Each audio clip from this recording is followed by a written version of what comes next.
Hey guys, welcome to my AP Mythic on Zyra tier list. When I build AP I almost always go Liandries, but one game I thought, why don't I go Luden's?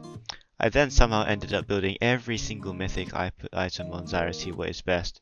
Every single AP mythic item with Ignite. I do want to have a disclaimer at the beginning of this tier list that it is entirely subjective and most of them are just based on a single game. But anyway, on to the first item. Liandries is a good all-purpose mythic on Zyra. It perfectly synergizes with her plants and it makes her deal good damage throughout the game. Using Liandries also means you can detect camouflaged enemies as well as extend Grievous on the target, which in turn makes your team fighting absolutely insane. And considering the tank meta we're in right now, it's no wonder why Liandries is such a popular choice among Zyra players. Overall, highly would recommend.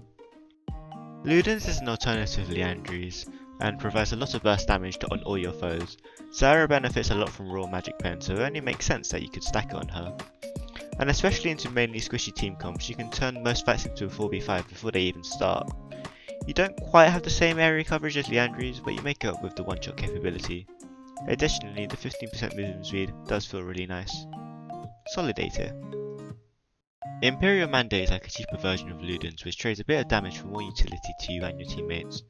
You gain a burst of movement speed whenever an ally hits a marked target, and especially with allies you don't even need to hit your abilities but let your plants do all the work. However, playing Mandate requires me to have a team, and when I have a quarter of my team deaths, you know it ain't working. C tier. I never really thought about playing a crown before. It seemed like I would be lacking too much damage with it. With the safeguard passive up though, I did feel a lot less scared of champs like Pike who just roof random stuff at you and then you die. It let me play a bit more peely as I knew I could get hit without necessarily dying. However, the safeguard pops very easily and things such as smite can pop it very quickly. You are not invincible with this build, but it does provide some overall solid protection. B tier. The main draw away from Everfrost for Zyra players is that it required you to be closer to the enemy to activate it. This is to compensate for the insane 30-second cooldown route which guarantees you a full combo. Honestly, it's better than I expected and I may use it more often. Has to be an A tier. Rod of Ages make you sacrifice a little bit of early power but exchanges it for a lot of good stats. The movement speed from Eternity felt nice and you procced it in one full spell rotation, meaning if you full combo someone you can run off with a burst of movement speed. Overall, you're surprisingly difficult to kill, and if you can make it to the 10th minute you benefit a lot from the extra level. However, the damage is lacking and you don't benefit anyone else from building it. If you want more defensive power, Everfrost even Crown are probably better options. C tier. Moonstone is a weird item. It's an enchanter item which works surprisingly well with dot mages such as Swain and Zyra.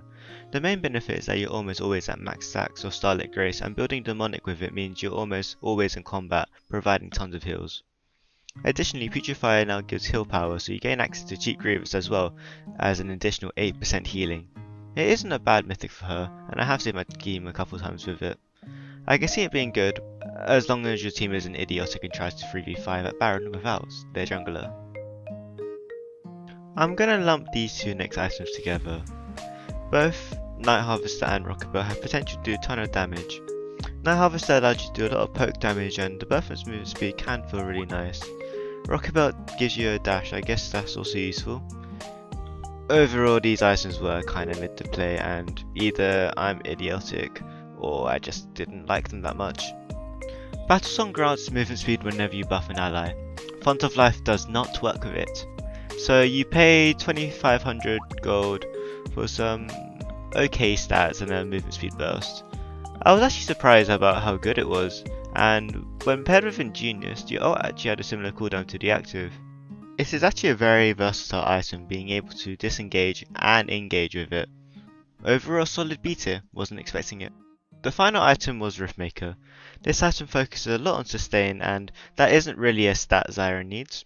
Overall I gained about an extra 20 damage on my Q and like 5 extra damage on my plants. The benefit is that it is very easy to proc. A single plant can activate it. This mechanism however means if you catch someone out, then you need to wait before you can fully combo them for the full effect of Riftmaker. In the end, the output was lacking and I only ended up doing like 1500 extra damage with it. C tier. And with that I have completed my AP Mythic tier list on Zyra. Make sure you like and subscribe if you enjoyed it, and if anything, build more diverse when playing the Plant Lady. Let me know if you want me to do another tier list, perhaps I could do the same thing but with Swain.